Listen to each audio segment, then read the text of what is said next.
Ini mengisahkan seorang pemuda sederhana bernama Jaya. Suatu hari, ia menemukan seekor ikan emas yang berkilauan di sungai dan membawanya pulang. Namun, tanpa ia ketahui, ikan itu adalah jelmaan seorang dewi kahyangan bernama Sekar Arum, yang telah diusir dari langit dan dikutuk hidup di dunia fana. Seiring waktu, Jaya dan ikan emas itu semakin dekat, hingga suatu malam, Dewi Sekar Arum menampakkan wujud aslinya. Mereka jatuh cinta dan menjalani kehidupan penuh kebahagiaan. Namun, kebahagiaan mereka tidak berlangsung lama. Mari lanjut ke kisah lengkapnya. Di sebuah desa terpencil yang dikelilingi perbukitan hijau dan sungai jernih, hiduplah seorang pemuda bernama Jaya. Ia adalah seorang nelayan sederhana yang hidup sebatang kara setelah kehilangan kedua orang tuanya sejak kecil. Hidupnya dihabiskan di tepi sungai, menangkap ikan dan menjualnya ke pasar untuk sekadar bertahan hidup. Namun, meski hidup dalam keterbatasan, Jaya memiliki hati yang lembut dan selalu menghormati alam yang telah memberinya kehidupan. Suatu sore, ketika matahari mulai tenggelam di balik bukit, Jaya menjala ikan seperti biasa. Namun, hari itu berbeda dari biasanya. Jaringnya terasa lebih berat dari sebelumnya, seolah menangkap sesuatu yang lebih dari sekadar ikan biasa. Dengan penuh penasaran, ia menarik jaringnya ke tepi perahu dan terkejut saat melihat seekor ikan emas yang berkilauan, memancarkan cahaya lembut seolah berasal dari dunia lain. Sisiknya begitu indah, berwarna keemasan yang bersinar di bawah cahaya senja, membuatnya tak tega untuk menjual ikan itu ke pasar. Tanpa berpikir panjang, Jaya memutuskan untuk membawa ikan emas itu pulang ke rumahnya. Ia menaruhnya di sebuah kendi besar berisi air jernih yang selalu ia gunakan untuk menyimpan hasil tangkapannya sebelum dibawa ke pasar. Namun, semakin lama ia memandang ikan itu, semakin besar rasa sayangnya. Ada sesuatu dalam tatapan mata ikan emas itu yang seolah berbicara kepadanya, seakan menyeratkan sebuah rahasia besar yang tersembunyi di balik wujudnya yang mungil. Malam itu, saat Jaya tertidur, ia bermimpi aneh. Dalam mimpinya, ia melihat seorang wanita cantik berbalut kain sutra putih, berdiri di tengah danau yang bercahaya. Wajahnya bersedih. Matanya seakan menyimpan kesedihan yang mendalam. Ia memanggil nama Jaya dengan suara lembut. Namun sebelum ia sempat berbicara lebih jauh, bayangan itu menghilang bersama embusan angin. Jaya terbangun dengan keringat dingin membasahi dahinya, merasa ada sesuatu yang berbeda dengan ikan emas yang ia bawa pulang. Sejak malam itu, Jaya merawat ikan emas tersebut dengan penuh kasih sayang. Ia berbicara padanya seolah ikan itu bisa mengerti, dan ikan emas itu selalu menatapnya dengan tatapan yang tidak biasa. Hingga suatu hari, sesuatu yang mengejutkan terjadi. Saat Jaya pulang dari sungai, ia menemukan kendi airnya kosong dan seorang wanita cantik berdiri di tengah rumahnya. Wanita itu memiliki rambut panjang sehalus sutra, matanya seindah rembulan, dan pakaiannya berkilauan seperti cahaya bintang. Jaya terkejut dan hampir menjatuhkan bawaannya. "Siapa kau?" tanyanya dengan suara gemetar. Wanita itu tersenyum lembut dan berkata, "Aku adalah ikan emas yang kau rawat dengan penuh kasih sayang." Jaya tidak percaya dengan apa yang ia dengar. Ia mundur beberapa langkah, matanya menatap penuh keheranan pada wanita di depannya. Wanita itu melangkah mendekat, lalu berkata dengan suara lirih, "Namaku adalah Dewi Sekar Arum. Dahulu aku adalah seorang dewi di kahyangan, tetapi karena sebuah kesalahan, aku dihukum dan diusir ke bumi dalam wujud seekor ikan emas. Aku telah lama terjebak dalam wujud ini, hingga akhirnya bertemu denganmu." Jaya terdiam, mencoba mencerna kata-kata wanita itu. Hatinya bergejolak antara percaya dan tidak. Namun, saat melihat mata Dewi Sekar Arum yang penuh ketulusan, ia tahu bahwa wanita ini berkata jujur. Ia merasa ada ikatan yang tidak bisa dijelaskan, seakan takdir telah mempertemukan mereka. Hari-hari berlalu, dan Jaya semakin dekat dengan Dewi Sekar Arum. Mereka berbincang, tertawa, dan menikmati kebersamaan yang tidak pernah Jaya rasakan sebelumnya. Ia mulai menyadari bahwa ia telah jatuh cinta pada wanita ini. Namun, kebahagiaan mereka tidak berlangsung lama. Di desa yang sama, ada seorang saudagar kaya bernama Ki Wirya. Ia terkenal tamak dan selalu ingin memiliki segala sesuatu yang berharga. Kabar tentang Jaya yang memiliki ikan emas ajaib mulai terdengar ke telinganya. Dengan hati penuh keserakahan, ia mulai merencanakan sesuatu yang licik. Sejak mendengar kabar tentang ikan emas ajaib yang dimiliki oleh Jaya, Ki Wirya tidak bisa tidur dengan tenang. Ia adalah seorang saudagar yang selalu menganggap bahwa segala sesuatu yang berharga harus menjadi miliknya. Harta yang melimpah, tanah yang luas, dan kekuasaan di desa belum cukup memuaskan ambisinya. Kini, ia menginginkan ikan emas yang konon memiliki keajaiban yang belum pernah ditemukan sebelumnya. Jika ikan itu benar-benar bisa berubah menjadi seorang wanita, maka pastilah ada kekuatan besar yang tersembunyi di dalamnya. Ki Wirya memerintahkan anak buahnya untuk mengawasi Jaya dari kejauhan. Ia ingin memastikan bahwa kabar tentang ikan emas itu bukan sekadar mitos belaka. Mata-mata yang ia sebar di desa mulai mengumpulkan informasi dan melaporkan setiap gerak-gerik Jaya. Mereka melihat bagaimana pemuda itu sering berbicara sendiri di rumahnya, seolah sedang bercakap dengan seseorang yang tidak terlihat. Mereka juga melaporkan bahwa ikan emas yang ia pelihara dalam kendi besar tiba-tiba menghilang dan tidak pernah terlihat lagi. Kecurigaan Ki Wirya semakin kuat. Ia yakin bahwa Jaya menyembunyikan sesuatu yang sangat berharga. Dengan penuh keserakahan, ia mulai menyusun rencana. Jika benar ikan itu memiliki kekuatan gaib, maka ia harus memilikinya dengan cara apapun, bahkan jika harus menggunakan cara licik dan keji. Ia tidak peduli dengan perasaan Jaya atau asal-usul ikan emas itu. Yang ada dalam pikirannya hanyalah keuntungan dan kekuatan yang bisa ia dapatkan. Sementara itu, Jaya dan Dewi Sekar Arum semakin dekat satu sama lain. Sejak Dewi berubah kembali ke wujud manusianya, ia lebih sering membantu Jaya dalam kesehariannya. Mereka menghabiskan waktu bersama, berbicara tentang langit dan bumi, tentang kehidupan di kahyangan, dan tentang bagaimana Dewi ingin tetap berada di sisinya. Jaya merasakan kebahagiaan yang belum pernah ia rasakan sebelumnya. Ia tahu bahwa ia telah jatuh cinta pada Dewi Sekar Arum, dan ia berharap bisa melindunginya dari bahaya apapun. Namun, kebahagiaan itu mulai terusik ketika Jaya merasa bahwa ia sering diawasi.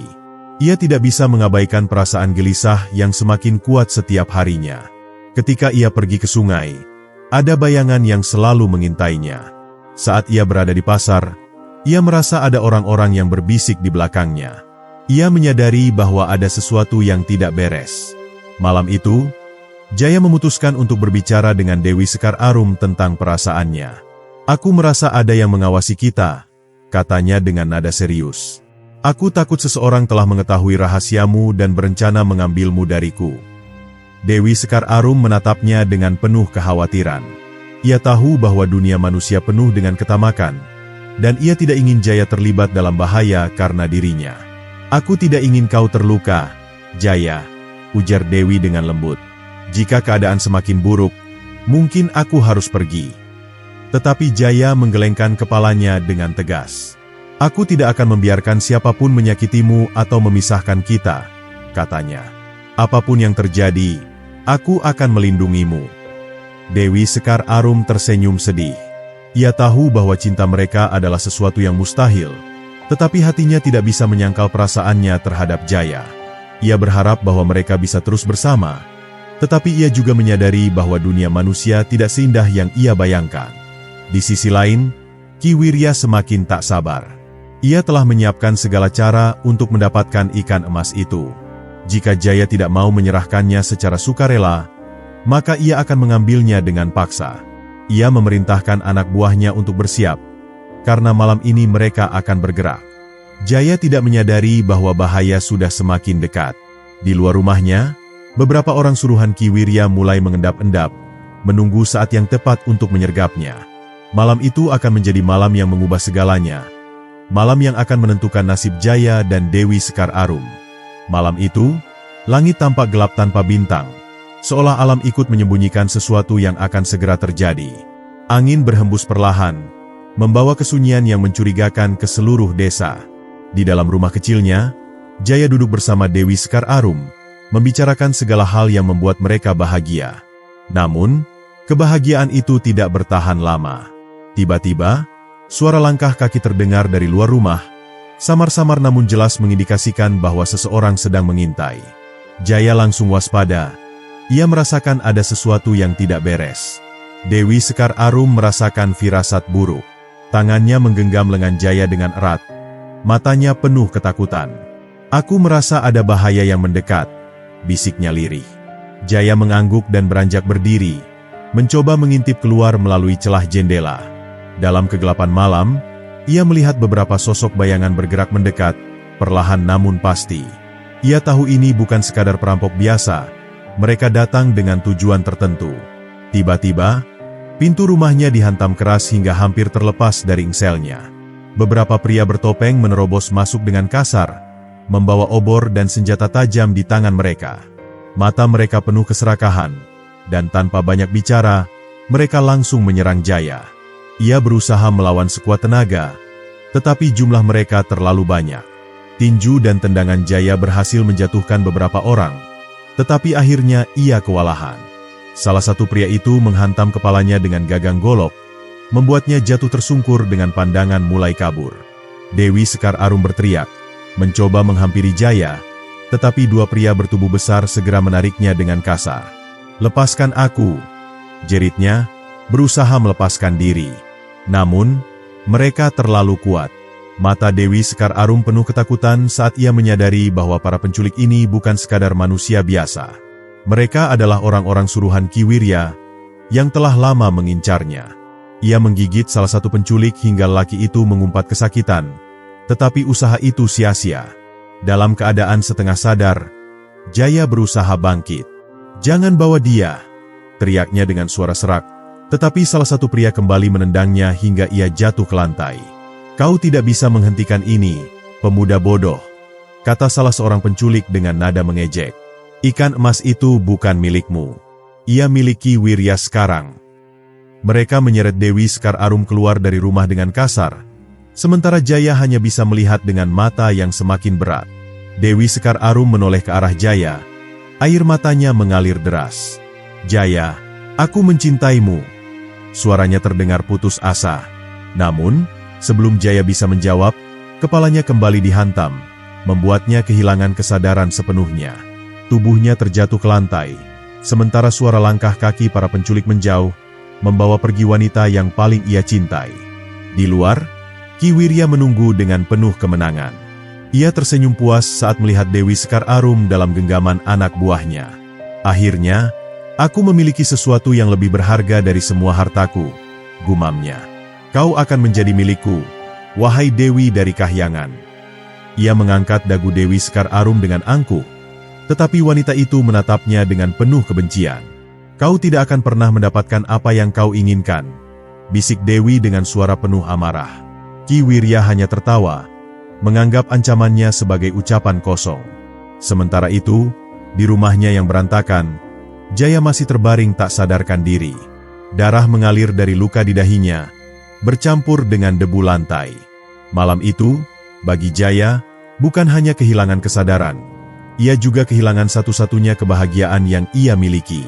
Namun, dalam kegelapan yang melingkupinya, satu janji terpatri dalam hatinya. Ia akan mengambil kembali Dewi Sekar Arum, apapun yang terjadi. Ketika fajar menyingsing, Jaya terbangun dengan tubuh penuh luka dan kepala yang masih berdenyut. Ia menggertakkan giginya, mengingat wajah para penculik yang telah merampas kebahagiaannya. Dengan tangan gemetar, ia meraih tongkat kayu yang tergeletak di dekatnya, berusaha menopang tubuhnya yang masih lemah. Ia tahu kemana harus pergi, ke tempat Ki Wirya. Kali ini, ia tidak akan mundur. Ia akan bertarung demi cinta dan kehormatannya. Namun, ia sadar bahwa melawan Ki Wirya bukan perkara mudah. Saudagar tamak itu memiliki kekuatan, pengaruh, dan anak buah yang siap membunuh siapa saja yang menghalangi jalannya. Jaya harus berpikir cerdik, menggunakan semua yang ia miliki untuk merebut kembali Dewi Sekar Arum. Ia menggenggam erat tongkat kayu di tangannya, menatap matahari yang mulai naik di langit timur. Hari ini, ia tidak akan menjadi pemuda lemah yang hanya bisa pasrah. Hari ini, ia akan menjadi seorang pejuang.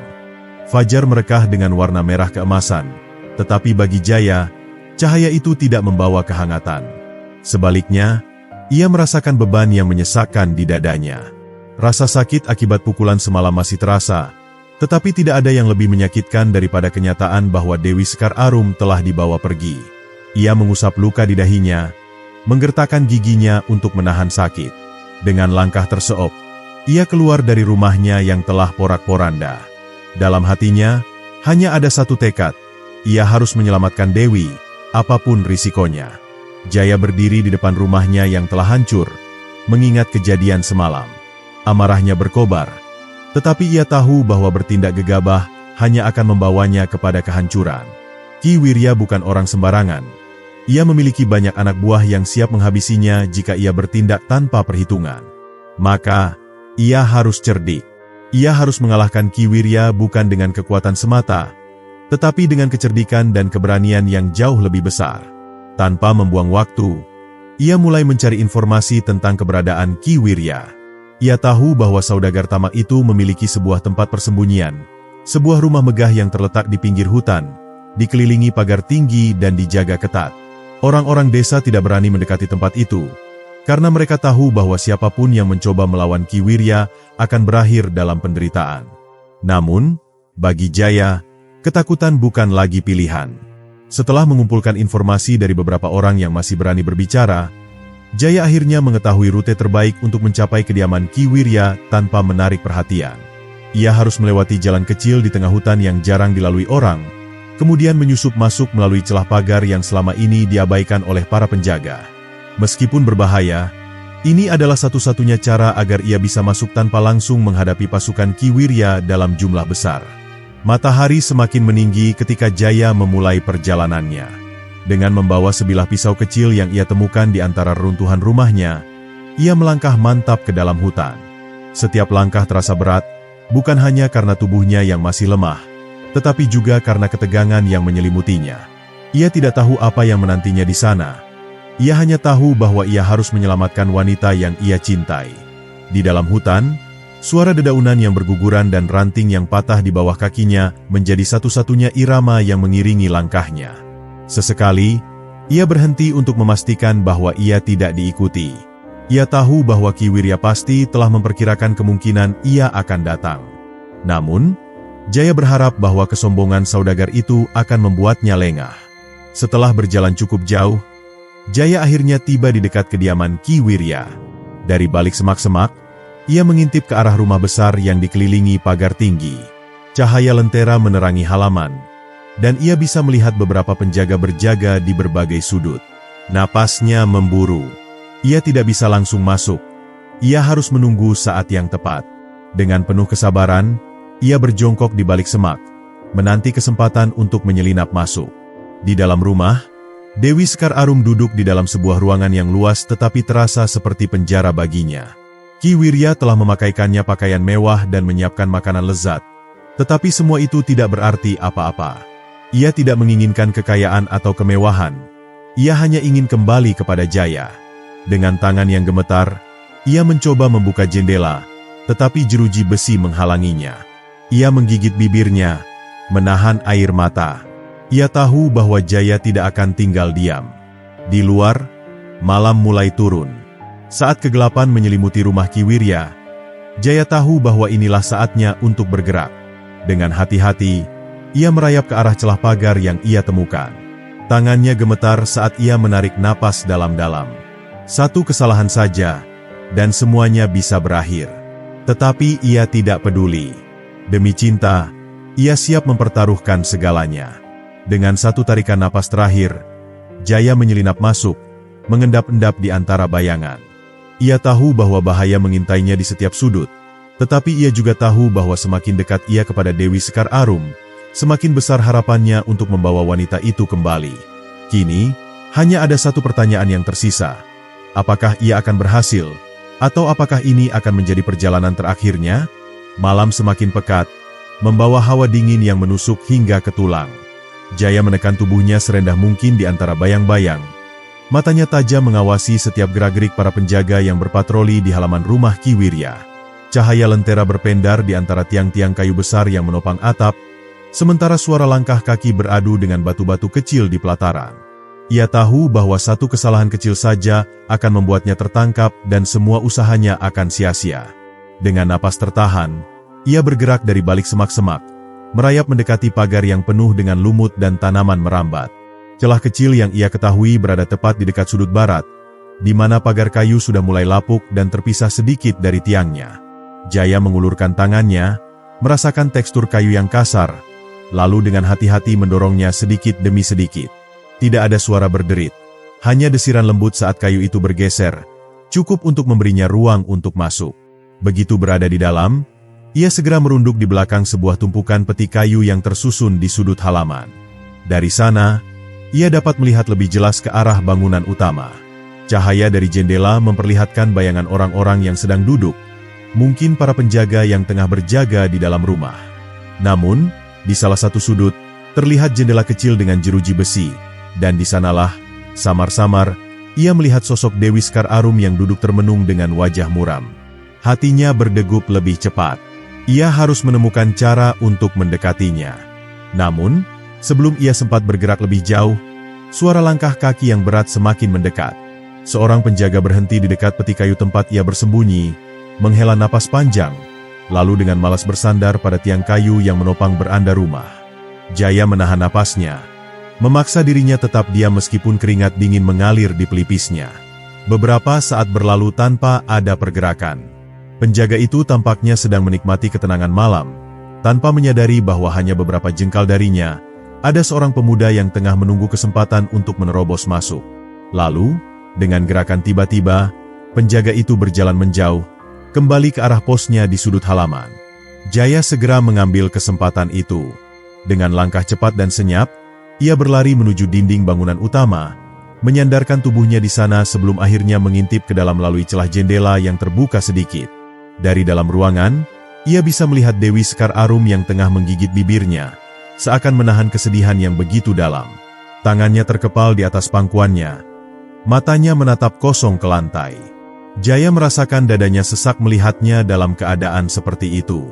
Ia ingin segera menerobos masuk, namun ia tahu bahwa ia harus bersabar. Jika ia bertindak gegabah, bukan hanya dirinya yang akan terancam, tetapi juga Dewi. Perlahan, ia mengetuk jendela dengan ujung jarinya. Awalnya, Dewi tidak menyadarinya, tetapi ketika suara ketukan kecil itu terdengar lagi, ia mendongak dengan mata terbelalak. Matanya mencari-cari sumber suara, dan saat ia melihat wajah Jaya di balik celah jendela, bibirnya bergetar. Air mata langsung menggenang di sudut matanya, tetapi ia menggigit bibirnya agar tidak bersuara. Ia tahu bahwa mereka harus tetap diam jika tidak ingin ketahuan. Jaya meletakkan jarinya di depan bibirnya, memberi isyarat agar Dewi tidak bersuara. Ia lalu menunjuk arah jeruji besi di jendela, lalu ke arah dirinya sendiri, memberi tanda bahwa ia akan mencari cara untuk membukanya. Dewi mengangguk pelan, meskipun jelas ada ketakutan di wajahnya. Jaya kemudian mundur perlahan, berusaha mencari sesuatu yang bisa digunakan untuk membuka jeruji tersebut tanpa menimbulkan suara yang mencurigakan. Saat ia berbalik untuk mencari alat, sebuah suara tiba-tiba terdengar dari belakangnya. "Kau pikir bisa menyelinap begitu saja?" Suara itu rendah dan dingin, membawa getaran ancaman yang nyata. Jaya membeku di tempatnya. Tubuhnya menegang saat ia menyadari bahwa seseorang telah menemukannya. Ia perlahan berbalik, dan di hadapannya berdiri seorang pria tinggi dengan sorot mata penuh ejekan, salah satu orang kepercayaan Ki Wirya. Jaya tahu bahwa pertempuran tidak bisa dihindari lagi. Tangannya merayap ke gagang pisau kecil yang ia bawa, bersiap untuk menghadapi apapun yang akan terjadi. Di dalam ruangan, Dewi Sekar Arum menatap dengan cemas. Jari-jarinya mencengkeram jeruji besi dengan kuat. Ia ingin berteriak, tetapi ia tahu bahwa itu hanya akan membuat keadaan semakin buruk. Malam ini, takdir mereka akan ditentukan, dan Jaya harus bertarung demi cinta yang tidak ingin ia lepaskan. Angin malam berhembus kencang, membawa serta suara dedaunan yang berbisik lirih di antara pepohonan di halaman rumah Ki Wirya. Jaya berdiri tegak, tubuhnya menegang. Matanya menatap tajam pria bertubuh kekar yang kini menghalangi jalannya. Lelaki itu bernama Raksa. Tangan kanan Ki Wirya yang dikenal kejam dan tak kenal ampun terhadap siapapun yang berani menentang majikannya. Sorot matanya penuh ejekan. Bibirnya menyeringai licik seolah yakin bahwa Jaya takkan mampu lolos dari genggamannya. Jadi ini dia bocah yang berani menyusup ke rumah Ki Wirya. Raksa melangkah maju dengan gerakan santai, namun auranya jelas mengancam. "Kau memang nekat, tapi sayangnya keberanianmu takkan membawamu jauh." Jaya menelan ludah. Tangannya semakin erat menggenggam pisau kecil yang ia bawa. Ia tahu bahwa menghadapi Raksa bukanlah perkara mudah. Pria itu jauh lebih besar dan kuat darinya. Ditambah lagi, ia memiliki pengalaman bertarung yang jauh lebih banyak. Namun, Jaya tidak bisa mundur. Ia harus menyelamatkan Dewi Sekar Arum, apapun yang terjadi. Dengan kecepatan kilat, Raksa melancarkan serangan pertama. Tangannya yang besar menghantam udara, nyaris mengenai wajah Jaya yang dengan sigap melompat mundur. Namun, Raksa tidak berhenti di sana. Ia kembali menyerang, kali ini dengan tendangan keras yang hampir mengenai perut Jaya. Berkat tubuhnya yang lebih lincah, Jaya berhasil menghindari serangan itu, meskipun jantungnya berdegup kencang menyadari betapa besar kekuatan lawannya. Tanpa membuang waktu, Jaya berbalik dan mengayunkan pisaunya ke arah lengan Raksa. Sayangnya, pria itu lebih cepat. Dengan mudah, ia menangkap pergelangan tangan Jaya dan memelintirnya dengan kasar, membuat pemuda itu mengerang kesakitan. Pisau kecil itu terlepas dari genggamannya dan jatuh ke tanah, jauh dari jangkauannya. Kau pikir bisa melukaiku dengan senjata sekecil ini? Raksa mencibir. Lalu tanpa ragu, ia mendorong Jaya ke dinding dengan kasar. Tubuh pemuda itu membentur kayu keras. Rasa sakit menjalar di punggungnya. Napasnya memburu. Namun ia tidak boleh menyerah. Ia tidak bisa membiarkan Dewi tetap terkurung di tempat ini. Dari balik jeruji jendela, Dewi Sekar Arum menyaksikan semuanya dengan mata penuh ketakutan. Tangannya menggenggam besi jeruji dengan erat. Bibirnya bergetar menahan tangis. Ia ingin melakukan sesuatu, ingin berteriak atau meminta pertolongan. Tetapi ia tahu bahwa itu hanya akan memperburuk keadaan. Ia hanya bisa berharap Jaya menemukan cara untuk keluar dari situasi ini. Jaya mengatur napasnya, mencari celah untuk menyerang kembali. Ia berpura-pura lemah, membiarkan tubuhnya merosot sedikit di dinding, seolah tak berdaya. Raksa tertawa kecil, mengira bahwa pemuda itu sudah menyerah. Dasar anak tolol, katanya dengan suara penuh kemenangan. Sekarang kau akan kubawa ke Ki Wirya, dan aku yakin beliau akan senang melihatmu merangkak meminta ampun. Namun, tepat saat Raksa hendak menangkapnya, Jaya bertindak cepat. Dengan gerakan tiba-tiba, ia menjatuhkan dirinya ke tanah, berguling ke samping dan dengan gesit meraih kembali pisaunya yang tergeletak tidak jauh darinya. Sebelum Raksa sempat bereaksi, Jaya menendang lutut pria itu dengan sekuat tenaga. Raksa mengerang, tubuhnya sedikit oleng, memberi kesempatan bagi Jaya untuk menyerang balik. Dengan segenap keberanian, Jaya menusukkan pisaunya ke bahu pria itu, membuatnya mengerang kesakitan. Darah segar mengalir dari luka tersebut, tetapi Raksa bukanlah orang yang mudah menyerah. Dengan penuh amarah, ia meninju Jaya dengan kekuatan penuh, membuat pemuda itu terpental dan jatuh tersungkur ke tanah. Dunia di sekelilingnya berputar, kepalanya berdenyut hebat akibat pukulan itu. Namun, sebelum Raksa sempat melancarkan serangan berikutnya, suara langkah kaki terdengar mendekat dengan cepat. Jaya menoleh dan melihat beberapa penjaga lain datang dengan wajah panik. Salah satu dari mereka berteriak, "Ada apa ini? Siapa dia?" Raksa menahan erangannya. Lalu dengan wajah murka ia menunjuk ke arah Jaya. "Tangkap bocah ini. Dia penyusup." Jaya tahu bahwa situasinya semakin buruk. Jika ia tertangkap sekarang, maka bukan hanya dirinya yang dalam bahaya, tetapi juga Dewi Sekar Arum. Ia tidak punya pilihan lain selain melarikan diri. Dengan sekuat tenaga, ia mendorong dirinya bangkit, lalu berlari secepat mungkin ke arah pagar kayu tempat ia masuk sebelumnya. Para penjaga mengejarnya dengan teriakan keras. Tetapi Jaya sudah lebih dulu melompat keluar, menghilang ke dalam gelapnya malam. Di dalam rumah, Dewi Sekar Arum menatap kepergian Jaya dengan mata penuh air mata. Hatinya mencelos melihat pemuda itu pergi, tetapi ia tahu bahwa ini belum berakhir. Jaya pasti akan kembali untuknya, dan ia harus bertahan, apapun yang terjadi. Malam itu, langit dihiasi bulan purnama yang menggantung megah di antara bintang-bintang. Cahaya keperakannya menerangi hutan di mana Jaya bersembunyi. Napasnya masih tersengal setelah melarikan diri dari kejaran para penjaga Ki Wirya. Keringat dingin mengalir di pelipisnya, tubuhnya terasa lelah, tetapi hatinya tidak tenang. Ia tidak bisa meninggalkan Dewi Sekar Arum dalam cengkeraman orang-orang tamak itu. Duduk bersandar pada batang pohon besar, Jaya mencoba berpikir. Ia telah melihat betapa kuatnya Raksa dan para penjaga Ki Wirya, dan ia tahu bahwa menyerang secara langsung akan menjadi kesalahan fatal. Ia butuh rencana yang lebih cerdas, sesuatu yang bisa mengecoh lawannya tanpa harus bertarung secara frontal. Tapi bagaimana caranya? Di tengah lamunannya, suara lirih dari semak-semak membuatnya tersentak. Jaya segera meraih sebilah kayu tajam di dekatnya, bersiap menghadapi kemungkinan ancaman. Namun, dari balik dedaunan, muncullah seorang lelaki tua dengan rambut panjang beruban dan mata penuh kebijaksanaan. Jubah lusuhnya berkibar tertiup angin, dan senyumnya begitu menenangkan. "Kau adalah pemuda yang melindungi ikan emas itu, bukan?" tanya lelaki tua itu dengan suara serak namun lembut. Jaya terkejut. Bagaimana orang ini bisa tahu? Ia tidak mengenal lelaki itu. Namun ada sesuatu dalam sorot matanya yang membuat Jaya merasa bahwa ia bukan orang biasa.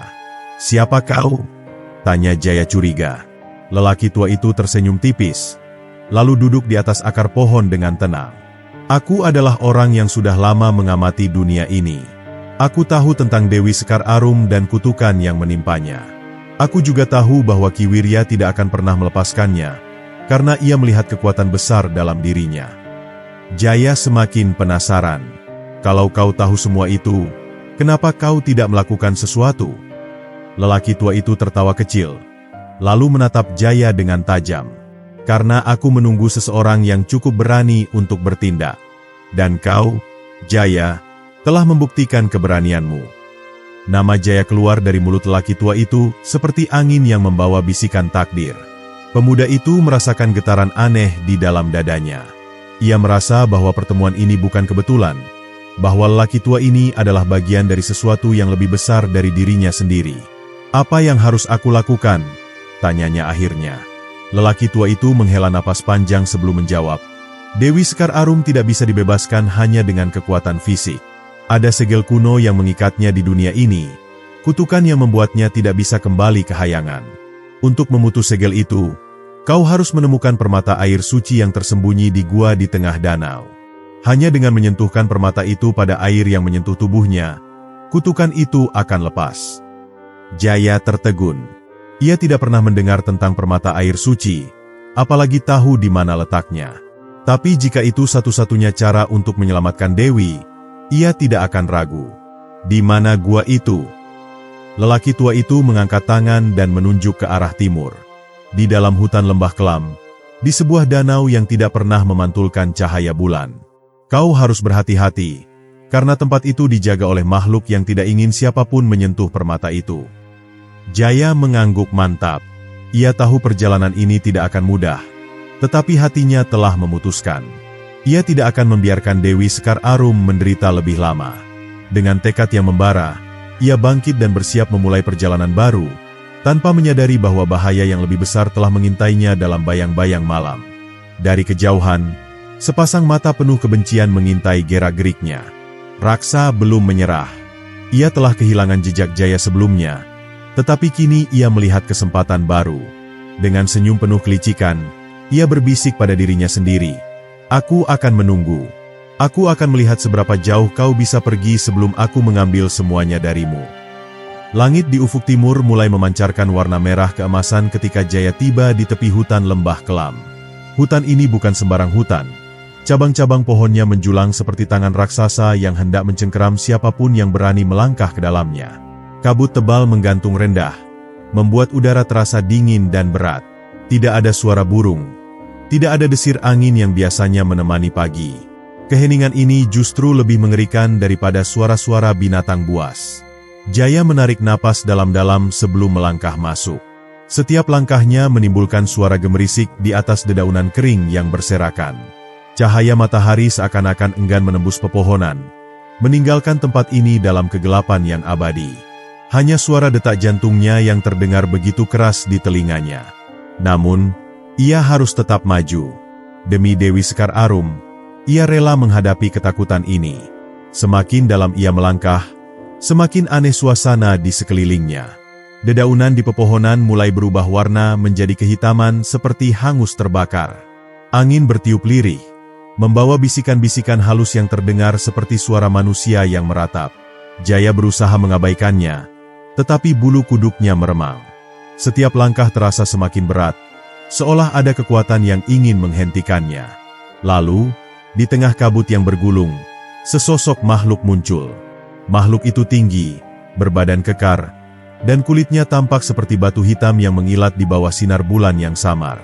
Matanya bersinar merah seperti bara api, dan cakarnya panjang serta tajam. Jaya menahan napas. Ia tahu bahwa ini pasti penjaga yang dimaksud oleh lelaki tua itu. "Siapa kau yang berani melangkah ke wilayah terlarang ini?" Suara makhluk itu menggema, berat dan menekan dada Jaya seperti suara petir yang meledak di langit. Jaya mengumpulkan keberaniannya. "Aku datang untuk mengambil permata air suci. Aku harus menyelamatkan seseorang yang terikat kutukan." Makhluk itu menyeringai, menampakkan gigi-gigi tajam yang berkilat mengerikan. Banyak yang datang kemari dengan alasan yang sama, tetapi tak satu pun dari mereka yang kembali. Ia menggerakkan cakarnya dengan santai, tetapi ada ancaman nyata di balik gerakan itu. Jaya mengepalkan tangannya. "Aku tidak akan mundur." Tawa menggelegar menggema di udara. "Jika kau ingin permata itu, kau harus membuktikan bahwa hatimu lebih kuat dari ketakutanmu. Aku akan memberimu satu ujian." Tiba-tiba, kabut semakin menebal, dan suasana sekitar berubah. Jaya melihat dirinya berdiri di depan sebuah desa yang dilalap api. Orang-orang berteriak panik, rumah-rumah runtuh, dan langit dipenuhi asap hitam. Di tengah kobaran api itu, ia melihat Dewi Sekar Arum, tetapi bukan dalam wujud ikannya. Ia berdiri di antara api, mengenakan kain putih yang berkibar-kibar ditiup angin. Matanya penuh ketakutan. "Tolong aku, Jaya." Suaranya sayup, namun penuh keputusasaan. Jaya ingin berlari, ingin meraihnya, tetapi setiap langkah yang diambilnya seperti menenggelamkan kakinya ke dalam tanah. Api semakin membesar, suara tangisan semakin kencang. Dalam kepanikannya, ia menyadari sesuatu. Ini bukan kenyataan. Ini adalah ilusi. Ini adalah ujian yang dimaksud oleh penjaga itu. Ia memejamkan mata, mencoba mengendalikan napasnya. "Ini tidak nyata," bisiknya pada dirinya sendiri. "Aku tidak boleh terbawa ketakutan." Saat ia berkata demikian, perlahan suara jeritan memudar. Api mulai menghilang, dan suasana kembali menjadi kabut tebal di hutan. Jaya membuka matanya, dan di hadapannya, makhluk penjaga itu menatapnya dengan ekspresi penuh pengakuan. "Ketakutan adalah musuh terbesar manusia," ujar makhluk itu dengan suara lebih lembut dari sebelumnya. "Kau telah membuktikan bahwa hatimu tidak mudah goyah. Maka ambillah permata itu." Tanah di depan Jaya retak, dan dari dalamnya, sebuah cahaya biru keperakan muncul. Di tengah cahaya itu, sebuah permata bening berkilauan, seperti tetesan air yang membatu. Jaya mengulurkan tangannya dan menggenggam permata itu erat. Rasanya dingin, tetapi sekaligus membawa ketenangan. Makhluk itu memandangnya sekali lagi sebelum berbalik dan menghilang ke dalam kabut. Jaya berdiri diam sejenak, menyadari bahwa ia baru saja melewati ujian yang hampir menggoyahkan jiwanya. Namun, perjalanan ini belum berakhir. Ia harus kembali, dan ia tahu bahwa Ki Wirya serta Raksa pasti tidak akan tinggal diam. Dengan permata air suci di tangannya, ia berlari meninggalkan hutan, kembali menuju takdir yang telah menantinya. Angin malam bertiup lembut, membawa aroma tanah yang masih basah oleh embun. Jaya berlari secepat mungkin menuju pondoknya, menggenggam erat permata air suci di dalam tangannya. Cahaya keperakan dari permata itu berkilauan di bawah sinar bulan, seakan berdenyut mengikuti detak jantungnya yang berpacu. Namun, hatinya penuh kecemasan. Ia tahu, semakin dekat ia dengan tujuan, semakin besar bahaya yang mengintainya. Ki Wirya dan Raksa tidak akan tinggal diam. Dan benar saja, saat Jaya hampir mencapai kolam tempat Dewi Sekar Arum berada, suara gemuruh langkah kaki terdengar dari belakangnya. Ia menoleh dan melihat bayangan Ki Wirya serta Raksa muncul dari balik pepohonan. Mata mereka bersinar dengan keserakahan, terutama ketika mereka melihat permata yang bersinar di tangan Jaya. "Hentikan langkahmu, Jaya!" Suara Ki Wirya menggema dalam kegelapan malam. "Berikan permata itu padaku, dan aku akan mempertimbangkan untuk membiarkanmu hidup." Jaya menggertakkan giginya. Ia tidak bisa menyerahkan permata ini. Hanya permata ini yang bisa menyelamatkan Dewi Sekar Arum dari kutukan abadinya. Ia mengeratkan genggamannya dan berbalik, melanjutkan larinya menuju kolam. Namun, Raksa jauh lebih cepat. Dalam sekejap, Pria bertubuh kekar itu melompat ke depan Jaya dan mengayunkan tongkat kayunya ke arah perutnya. Jaya terhuyung, rasa sakit menjalar di sekujur tubuhnya, tetapi ia tidak boleh menyerah. Dengan sekuat tenaga, ia melindungi permata itu dari genggaman raksa yang mencoba merebutnya. Mereka saling bergulat, berguling di atas tanah yang dingin. Napas Jaya memburu, tetapi ia tidak mau menyerah begitu saja. "Aku tidak akan membiarkan kalian menyentuhnya," teriaknya dengan sisa tenaga. Ki Wirya mendekat, menghunus belatinya. Wajahnya penuh dengan kemarahan yang bercampur dengan ketamakan. "Kau hanyalah bocah tak berguna. Permata itu milikku." Jaya tahu bahwa ia harus melakukan sesuatu dengan cepat. Dengan sisa kekuatan yang ada, ia melepaskan diri dari cengkeraman raksa dan berlari ke tepi kolam. Cahaya bulan memantul di permukaan air yang tenang, menciptakan kilauan yang begitu indah. Di dalamnya, sosok ikan emas yang begitu dicintainya berenang dengan lemah, hampir tak berdaya. Tanpa ragu, Jaya meraih permata itu dan mencelupkannya ke dalam air. Cahaya biru keperakan langsung menyebar ke seluruh kolam, menciptakan gelombang kecil yang menjalar hingga ke tepinya. Dalam sekejap, kilauan air berubah menjadi lautan cahaya yang menyilaukan, memaksa Ki Wirya dan Raksa mundur dengan ketakutan. Dari dalam kolam, tubuh Dewi Sekar Arum mulai berubah. Sisik emasnya perlahan menghilang, digantikan oleh kulit manusia yang halus. Rambut panjangnya yang keemasan berkibar di dalam air, sebelum akhirnya ia muncul ke permukaan dalam wujud aslinya, seorang dewi dengan kecantikan yang tiada tara. Cahaya dari permata masih berpendar di sekelilingnya, seakan memberikan restu bagi kebebasannya. Jaya menatapnya dengan mata yang mulai basah. "Sekar Arum, kau akhirnya bebas." Suaranya bergetar, penuh kebahagiaan dan kelegaan. Namun, kebahagiaan itu hanya berlangsung sesaat. Ki Wirya, yang tidak bisa menerima kenyataan bahwa permata itu telah digunakan, berteriak marah. Dengan penuh amarah, ia mengangkat belatinya dan berlari ke arah Dewi Sekar Arum. "Jika aku tidak bisa memilikinya, maka tidak akan ada yang bisa." Jaya, yang melihat ancaman itu, segera bertindak. Dengan sekuat tenaga, ia melindungi Dewi Sekar Arum dan menerima serangan itu di tempatnya. Rasa sakit yang menusuk menjalar dari perutnya, tetapi ia tidak peduli. Yang penting, ia telah melindungi orang yang dicintainya. Dewi Sekar Arum menjerit, memegang tubuh Jaya yang jatuh bersimpah darah. "Tidak, Jaya, kau tidak boleh pergi." Air mata mengalir dari matanya, bercampur dengan cahaya permata yang masih berpendar di udara. Namun, keajaiban belum berakhir. Permata air suci, yang kini telah terisi dengan cinta dan pengorbanan, berpendar semakin terang. Cahaya itu menyelimuti tubuh Jaya, menyembuhkan luka-lukanya secara perlahan. Ki Wirya dan Raksa mundur ketakutan, melihat keajaiban yang terjadi di depan mata mereka. Dewi Sekar Arum menatap Jaya yang kini mulai membuka matanya kembali. Ia tersenyum, penuh kehangatan. "Cinta dan ketulusanmu telah mematahkan kutukanku, dan menyelamatkan dirimu sendiri." Ki Wirya dan Raksa, yang menyadari bahwa mereka telah kalah, mencoba melarikan diri. Namun, takdir tidak berpihak pada mereka. Tanah di bawah mereka merekah, dan dalam sekejap, tubuh mereka tersedot ke dalam pusaran air yang muncul entah dari mana. Jeritan mereka bergema di udara, sebelum akhirnya menghilang dalam kegelapan. Jaya menatap Dewi Sekar Arum dengan penuh haru. "Apa yang akan kau lakukan sekarang?"